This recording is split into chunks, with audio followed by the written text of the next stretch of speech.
okay. Kapa Hawaiian FM 100.3, 99.1 online at kaparadio.com. And as promised, joining us at the Kapa Cafe from Pana Eva, it is Kalani Pe'a. Yay! How are you, brother?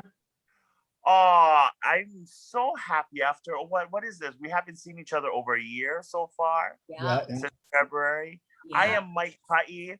I had to, Alan says, be camera ready for Ka'ea and Jazz only. I was like, oh, only? Oh, okay. And always wear your lei and wear your purplicious hat for them too.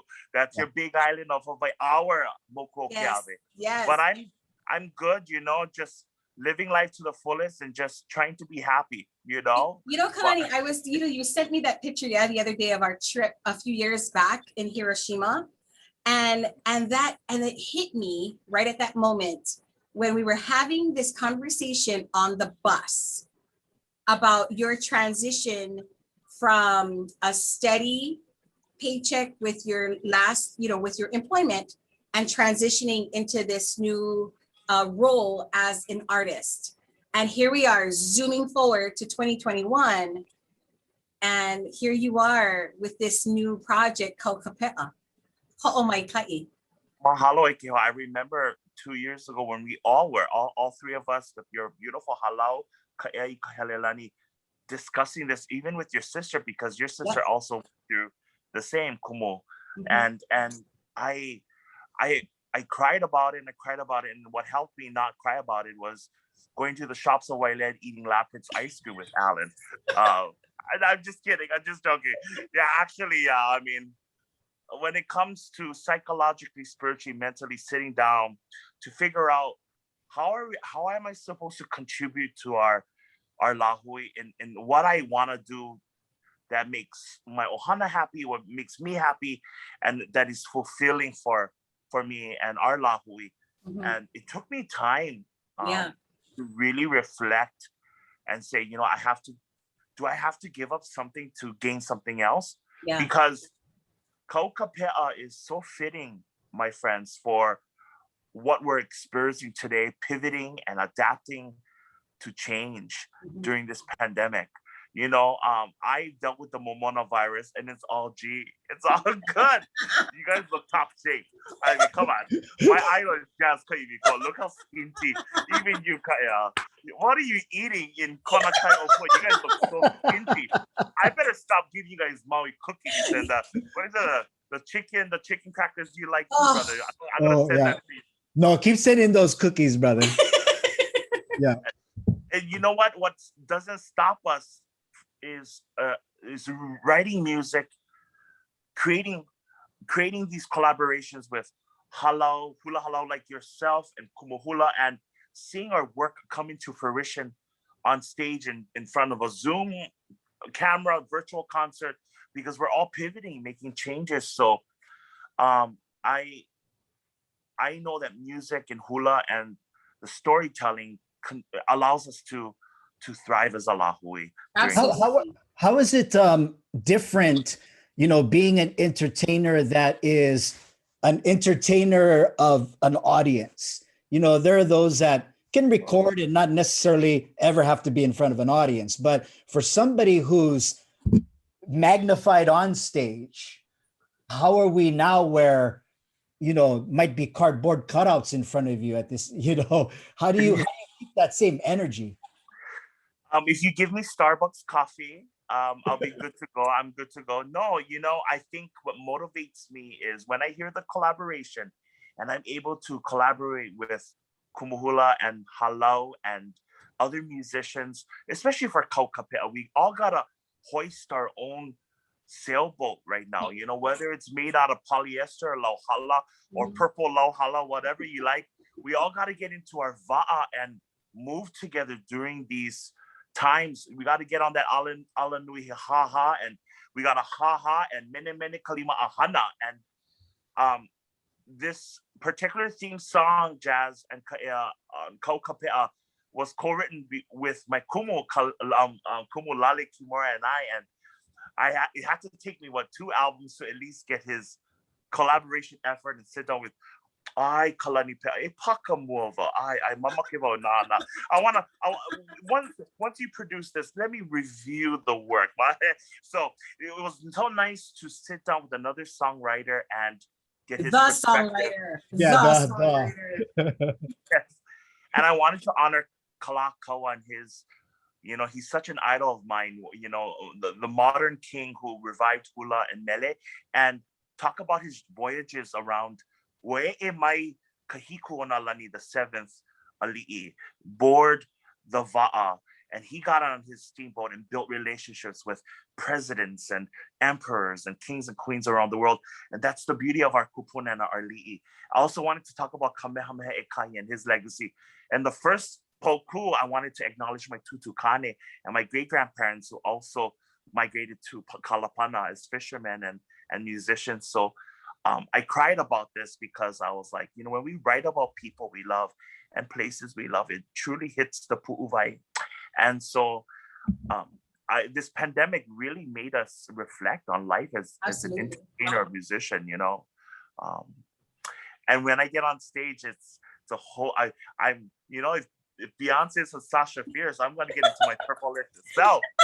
And I'm going to be that purplicious Kalani, and I'm going to be me, as that Hawaiian contemporary soul artist that loves to olelo Hawaii, loves to write Hawaiian music, Hawaiian contemporary soul music. It's really profound because, like you guys were saying, Jazz and was mentioning, we are in a time there, it's pivotal. And I believe you've already had a virtual concert. Am I correct? Yes. And tell me a little bit about that.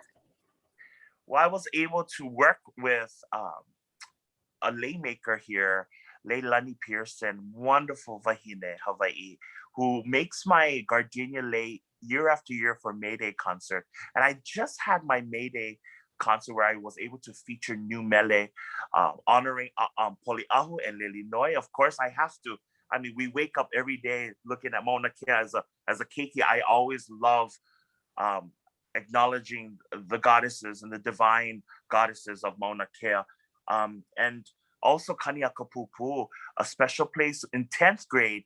Papa Umi, Kumu Hoku was my Kumu Hakumele in Napuna Eao. So I took Napuna Eao in 10th grade. She took us to Kaniakapupu and the beauty of the Pua Ahihi and experiencing Ha'ao and Ki'ovao and Luakaha. It was so spiritual being there because it was a place of tranquility, a place of Wahipana, special place for Kamehameha Kauikeoli and his wahine, Queen Kalama. So to have Hula Halau Kamuela dance to my new mele this past May Day was very heartwarming. But the hardest thing, my friends, is, not hearing feedback from the audience, because as an entertainer, I really want to hear, yeah, woohoo, yeah, give me one more time, like it's just so hard, but we did it, for Kahilu. And I think this is not only going to be the only form of communication, this is one way.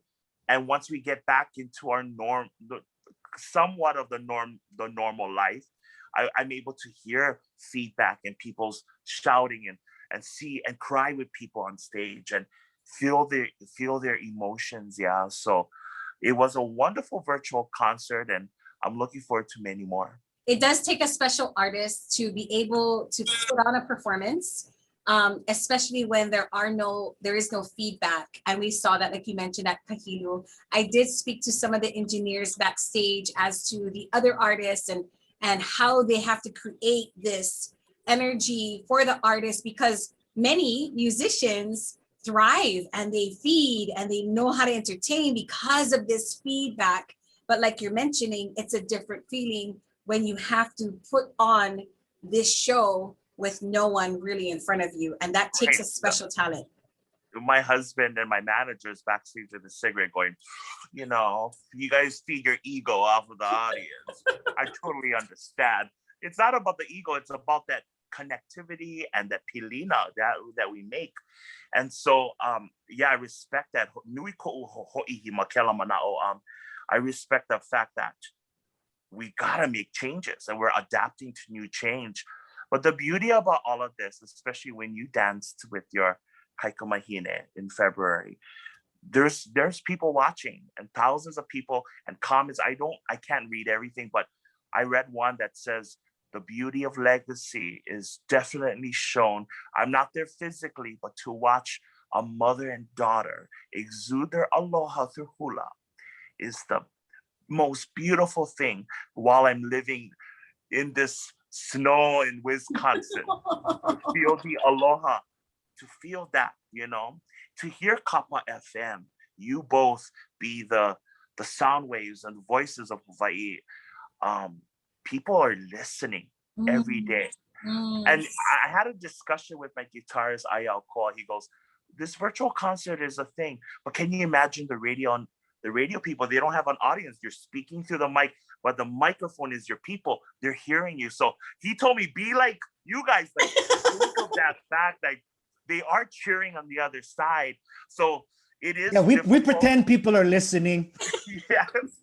yes.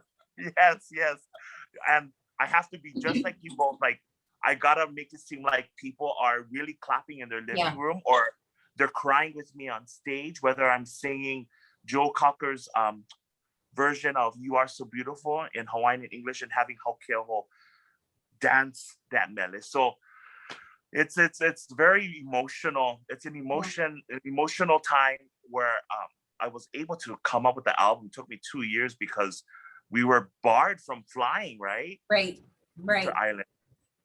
So go ahead. I think this time has allotted for collaborations to be more of the norm now, with people being guests and a lot of duets, people that normally aren't a collaboration recording as a collaboration. And I think that comes from the lack of the audience. It's like, okay, if we can't vibe with the audience, we gotta vibe with each other, but it's offered with technology, being able to not be at the same studio, email tracks. I think it's built a better camaraderie amongst the musicians because of the lack of an audience. Polole. And I love, that, my friend, I love collaborating with, especially both of you. I love collaborating with just people. Like I love building bridges and building relationships. And that's what we do as Kanaka. I think that's the beauty about us as Kanaka, is making those pilina. Kalani, tell us a little bit about there's and I don't know it to the extent, but this new thing, I want to say Amazon. Is it Amazon? Yeah. Tell me about that. Tell us about that. I was so honored to be part of the Asian American Pacific Islander Awareness and Heritage Month, where Amazon Music reached out to a few musicians who are Asian American Pacific Islanders, and they wanted us to do this Identity 21 awareness of treating everyone with love and aloha. Aloha conquers everything. And so Amazon Music have this concert. We have this virtual concert May 15th.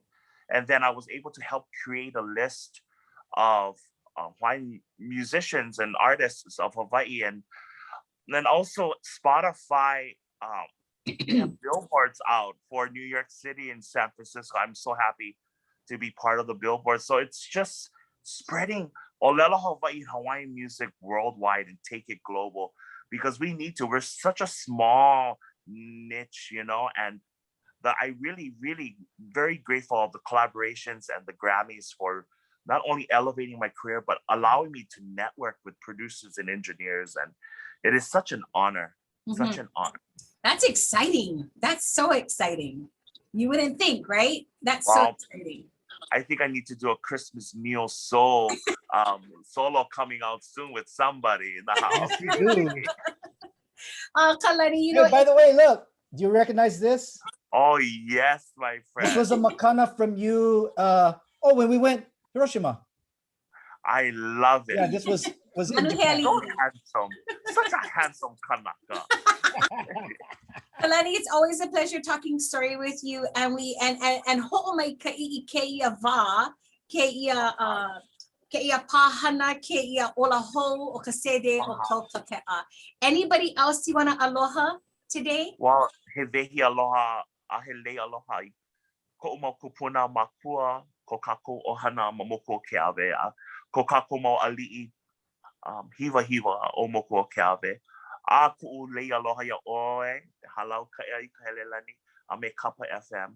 Aloha nui wau ia olua mana kihi e hao ko honua a maka onai au. I love you both and I love Kapa FM so much.